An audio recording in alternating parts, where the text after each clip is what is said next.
Messi রোনালদোর পর ফুটবলে যদি সবচেয়ে বড় তারকা গোনা হয় তাহলে এই প্রজন্মে নেইমারের নামই আসবে। জুনে নেইমারের সাথে চুক্তি শেষ হওয়ার কথা ছিল সৌদি ক্লাব আল হিলালের। এরপর তিনি ছাড়বেন সৌদি লিগও। এমন খবর চাউর হওয়াতেই আলোচনা ডালপালা মেলতে শুরু করে। খবরটি যে সত্য এবার তা জানিয়ে দিল সৌদি ক্লাব আল হিলাল। অপেক্ষা করতে হলো না জুন মাস পর্যন্ত। মঙ্গলবার ক্লাবটি সামাজিক যোগাযোগ মাধ্যমে লিখেছে, দুই পক্ষের সম্মতিতে সম্পর্ক ছিন্ন হয়েছে। সৌদি ক্লাব লিখেছে, আল হিলাল কোম্পানি ও নেইমার জুনিয়র তাদের চুক্তি শেষ করতে যৌথভাবে সম্মত হয়েছে। আল হিলালের হয়ে নেইমার যা করেছে তার জন্য ধন্যবাদ জ্ঞাপন করেছে ক্লাব কর্তৃপক্ষ। তার ক্যারিয়ারের উন্নতি কামনা করেছে আল হিলাল। সৌদি পর্ব চুকিয়ে নেইমার যাবেন মেসিদের মেজর সকার লিগে। সেখানে গেলে আবারও জুটি বাঁধবেন হয়তো মেসি সুয়ারেজদের সাথে, এমন গুঞ্জন শোনা গিয়েছিল।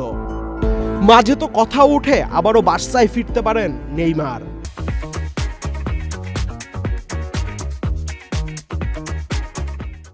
তবে সবকিছু ছাপিয়ে নেইমার যাচ্ছেন শৈশবের ব্রাজিলীয় ক্লাব সান্তোসে। ফেব্রুয়ারির প্রথম সপ্তাহেই সান্তোসের জার্সিতে দেখা যেতে পারে নেইমারকে। 2017 সালের গ্রীষ্মের দলবদলে 222 মিলিয়ন ইউরোতে পিএসজিতে পাড়ি দিয়েছিলেন এই বার্সা তারকা, যা ফুটবল বিশ্বে এখনো সবচেয়ে বড় চুক্তি। পরে তিনি পিএসজি ছেড়ে যোগ দেন সৌদি ক্লাব আল হিলালে। সেখানে চোটের কারণে লম্বা সময় ছিলেন মাঠের বাইরে। পিএসজি ছেড়ে আল হিলালে নাম লেখানোর সময় পুরোপুরি চোটমুক্ত ছিলেন না নেইমার। 5 ম্যাচ খেললেও 2023 সালের 18 অক্টোবর ব্রাজিলের হয়ে বিশ্বকাপ বাছাই পর্ব খেলতে যেয়ে এসিএলের চোটে পড়েন নেইমার। চোটে 369 দিন মাঠের বাইরে থাকতে হয় 32 বছর বয়সে এই তারকাকে। সব মিলিয়ে আল হিলালের হয়ে ম্যাচ খেলেছেন 60টি। মোট 428 মিনিট ছিলেন মাঠে।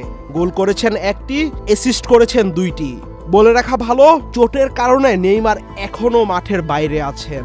ফুটবল ভক্তরা এখন নেইমারের শৈশবের ক্লাব সান্তোসে ফিরতে দেখতে এখন অধীর আগ্রহ নিয়ে অপেক্ষা করছে। আহমেদ শাফি, চ্যানেল আই।